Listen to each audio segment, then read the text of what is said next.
नमस्कार बंधू भगिनींनो.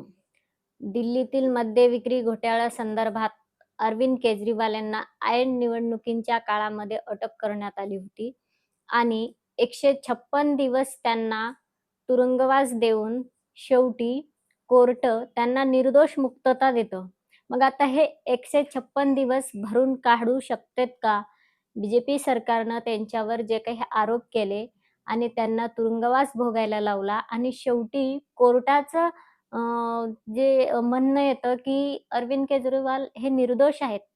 ह्या घोटाळ्यामध्ये ज्या काही याचिका आहे त्याच्यामध्ये काहीही तथ्य नाही.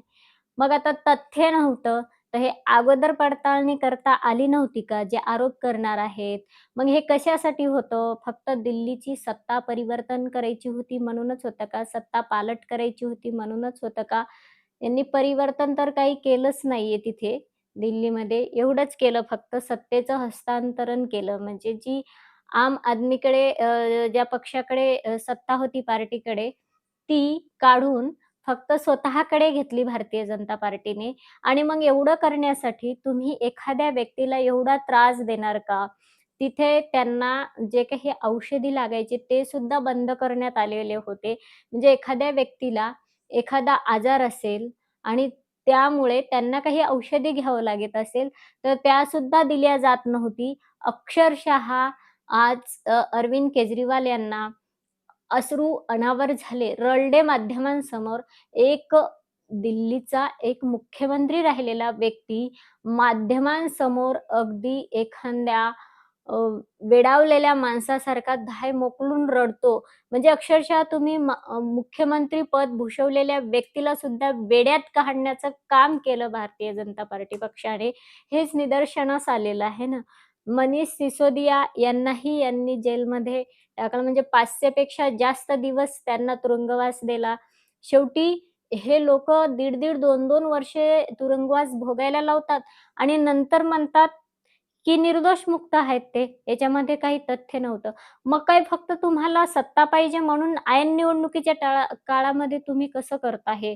कसं शक्य आहे? आता हे जे नुकसान झालेलं आहे अरविंद केजरीवालांचं, एकतर त्यांची सत्ता गेली हातातून. दुसरी गोष्ट म्हणजे महाराष्ट्रातला अत्यंत प्रसिद्ध असणारा म्हणजे समाजसेवकाला प्रसिद्धीची हाव नसते, परंतु समाजाने डोक्यावर घेतलं अशा व्यक्तीला छत्रपती संभाजीनगर जिल्ह्यातील पाटोदा गावचे सरपंच, जे कुठल्याही राजकीय व्यक्तीची चाटुगिरी, चमकोगिरी काहीही कधी बोलत नाहीत. परंतु अरविंद केजरीवालांनी त्यांनी सांगितलंच होतं, की आपल्याला काही कुठल्या पार्टीचं गुणगान म्हणून सांगत नाही मी. पण दिल्लीमधल्या विकासाचं वर्णन स्वतः त्यांनी आपल्या भास्कररावजी पेरे यांनी आपल्या भाषणामध्ये केलं. म्हणजे तिथे विकास चांगल्या प्रकारचा करण्यात यशस्वी झाले अरविंद केजरीवाल असं येथील समाजसेवक जे म्हणून समाजाने डोक्यावर घेतलं, ज्यांना भास्करराव पेरे वर्णन करतात. याचा अर्थ नक्कीच तिथली शिक्षण व्यवस्था, तिथली विद्युत व्यवस्था वगैरे जे काही अशा अनेक व्यवस्था आहेत तिथल्या, त्याच्यामध्ये सुधारणा करण्यासाठी, परिवर्तन करण्यासाठी, बदलाव करण्यासाठी, विकासाच्या दृष्टीने पाऊल टाकण्यासाठी अरविंद केजरीवाल यशस्वी झालेले आहेत. शिक्षणाच्या बाबतीत म्हणाल, तर अतिशय उत्कृष्ट शिक्षण व्यवस्था त्यांनी त्या ठिकाणी निर्माण करून दाखवली. प्रसिद्ध शिक्षण व्यवस्था म्हणजे सर्वांना लोकप्रिय अशी वाटू लागली. त्यांनी शाळांचं वगैरे त्यांची जी मिनिस्टर होती अतिशय ह्या सुद्धा जायच्या अनेक ठिकाणी आणि स्वतः डायरेक्ट धाड टाकल्यासारखं त्या प्रत्येक शाळांना भेटी द्यायच्या. तिथली भौतिक परिस्थिती बघायच्या सगळी कशी आहे तर. आणि नंतर तिथे काय सुधारणा कराव्या लागतात, हे नंतर ते स्वतः जाऊन भेट देऊन आल्यानंतर व्यवस्था निर्माण करायचे. का तर एक मिनिस्टर शाळेपर्यंत डायरेक्ट जातो म्हणल्यानंतर आपल्याकडे गट शिक्षण अधिकारी सुद्धा जात नाही, केंद्रप्रमुख सुद्धा जात नाही डायरेक्ट शाळेवरती. मग विचार घ्या, आपल्याकडचा केंद्रप्रमुख साधा प्रत्येक शाळेवरती जात नाही, पण तिथे जर एज्युकेशन मिनिस्टर स्वतः शाळेत जात असेल, तर हा बदलाव नव्हता का? आणि का मग तुम्हाला ह्याच व्यवस्था आणि हा विकास नको होता, म्हणून अरविंद केजरीवालांना तुम्ही जेलची वारी दाखवली आणि जेलमध्ये ठेवून इतका त्रास देऊन शेवटी निर्दोष मुक्तता करता. तुमच्या आरोपांमध्ये काही तथ्य नव्हतं आणि मग एवढा त्रास दिल्यानंतर एखाद्या व्यक्तीला म्हणायचं, "आमचंच चुकलं, तुमचं काही चुकलं नव्हतं, तुमची काही चूक नव्हती, पण आम्ही तुम्हाला उगीचच त्रास दिला." अरे पण त्याचे जे नुकसान झालं आयुष्यभराचं, ते तुम्ही भरून काढून देणार आहेत का? कारण की त्यांची पूर्णपणे सत्ता गेली हातातली आणि तुम्हाला दिल्लीत तिथं पाऊल ठेवायला जागा नव्हती, तर तुम्ही दिल्लीचं पूर्ण मंत्रालय ताब्यात घेतलं, पूर्ण सत्ता तुमची लेडीज तिथे मुख्यमंत्री करून ठेवली आणि तुम्हाला कारण की हे जेलमध्ये टाकल्याशिवाय अरविंद केजरीवालांना तुम्हाला सत्ता मिळवणं शक्यच नव्हतं. मग तुमच्याकडे एकच मार्ग होता, अरविंद केजरीवालांना समाजातून बाहेर टाकणे, तरच आपल्याला तिथं पाय ठेवता येतो आणि ते केलं. पण आता आहे ईडी आणि सीबीआय. ह्या ज्या सिस्टम आहेत, ह्या ज्या यंत्रणा आहेत, ह्यांनी जे काही चमकोगिरी काम करण्याचं काम केलं सत्ताधाऱ्यांसाठी, आता यांच्यावर कारवाई होईल का मग? ह्यांनी आता उगीचच त्रास दिला ना, मग निर्दोष आहे, कोर्ट सांगतं. आता तुमचं कोर्ट हे सर्वोच्च मानावं लागतं ना, की कोर्टाने दिलेला आदेश हा आपल्याला पाळावाच लागतो. कोर्ट जे काही म्हणेल ते सगळेजण ग्राह्य धरतात. मग आता न्यायालयाने जर निर्दोष मुक्तता दिली आहे, तर ईडी आणि सीबीआयनं हा गुन्हा केलेला आहे, की निर्दोष व्यक्तीला तुरुंगवास भोगायला लावणं हा पण गुन्हाच आहे. कारण त्या व्यक्तीला जो मानसिक त्रास झाला, त्याला आजार असल्यामुळे शारीरिक त्रास सहन करावा लागला आणि निरपराध असल्यामुळे तुम्ही खूप मानसिक छळ केला. ह्या सगळ्या गोष्टींचा गुन्हा आता ह्या यंत्रणांवर दाखल झाला पाहिजे. का म्हणून तुम्ही आणि हे डायरेक्टली कुणा-कुणाला टार्गेट करतात, विरोधी पक्षांना. आता जसं की यांना जो पक्ष आड येत आहे, त्या नेत्यांना हे टार्गेट करतात. त्या पक्षाच्या पार्टी अध्यक्ष असतील, मंत्री असतील त्या पक्षाचे, त्यांना हे टार्गेट करतात. का टार्गेट करतात मग? तर ईडी आणि सीबीआयकडे असं काय आहे सर्टिफिकेट, की बी-जे-पीमध्ये एकही व्यक्ती भ्रष्टाचारी नाही. असं त्यांच्याकडे असा काय पुरावा आहे भ्रष्टाचारी नाही म्हणून.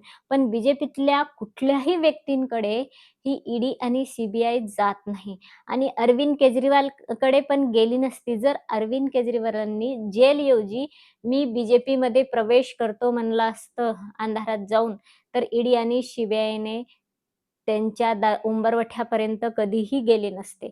अरविंद केजरीवालांना उलट आपलं म्हणून त्यांनी पुन्हा त्यांच्या पक्षात मोठं पद दिलं असतं.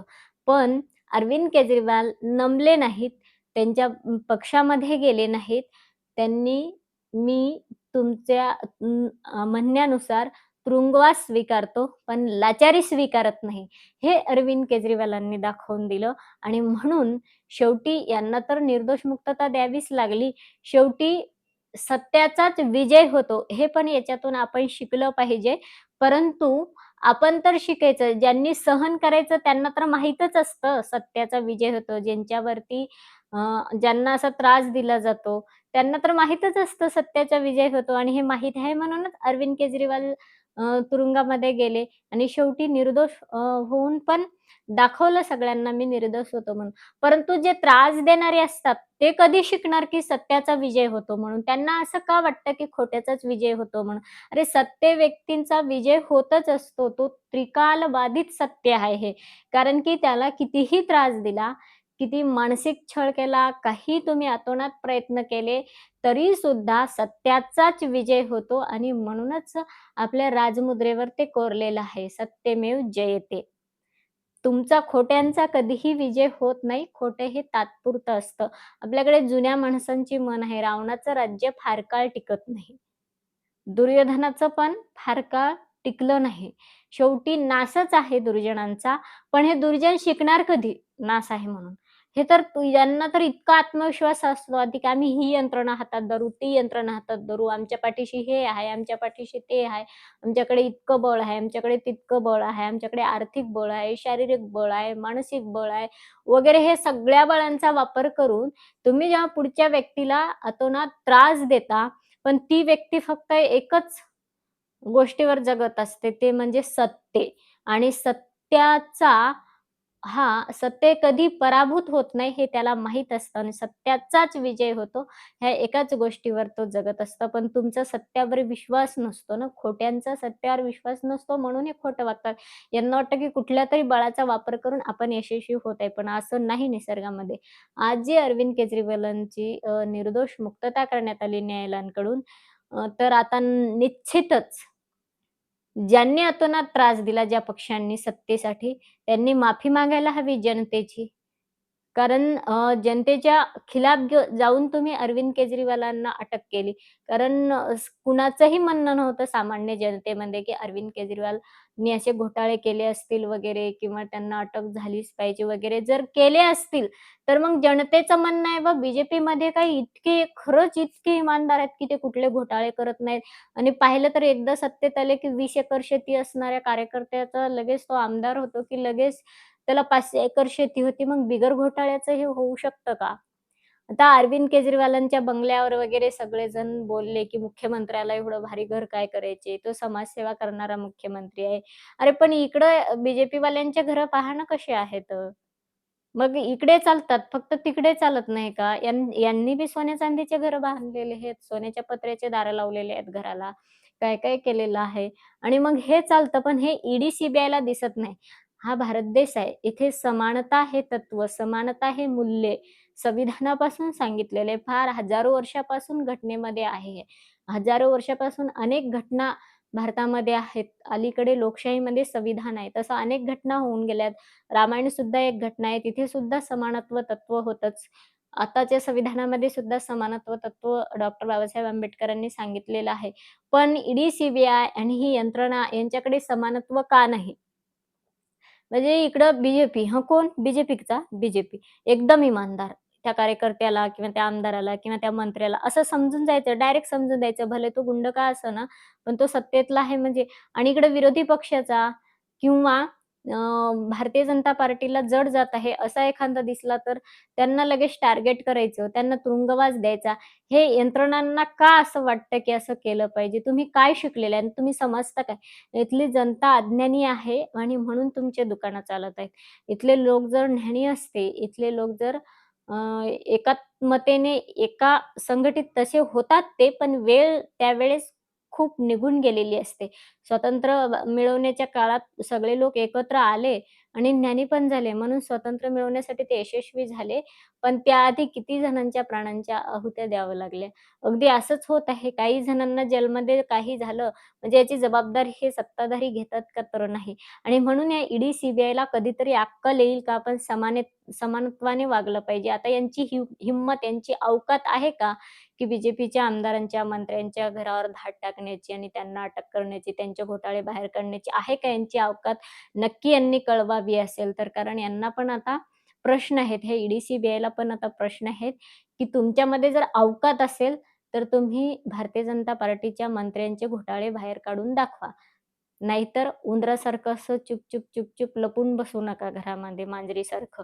म्हणजे तुम्हाला आत दुधाचे, लोण्याचे गोळे फेकले जातात सत्ताधाऱ्यांकडे आणि तुम्ही तेच खात बसता घरामध्ये मांजरीवाणी. तर असं जगणं सोडून द्या आणि खरंच ईडी, सीबीआयमध्ये जर ताकद असेल, तर त्यांनी वाघासारखं लढून बी-जे-पीमधल्या भ्रष्टाचाऱ्यांच्या याद्या जाहीर कराव्यात आणि त्यांच्या घरावर धाडी टाकाव्यात आणि त्यांना तुरुंगवास देण्याची हिंमत दाखवावी. नक्कीच अरविंद केजरीवालची निर्दोष मुक्तता झालेली आहे न्यायालयाकडून. परंतु अरविंद केजरीवालांना जो त्रास देण्यात आला याबद्दल आपली नक्कीच प्रतिक्रिया कळवा. सत्यमेव जयते प्रतिक्रियांमध्ये लिहायला विसरू नका. जय हिंद, जय भारत, वंदे मातरम.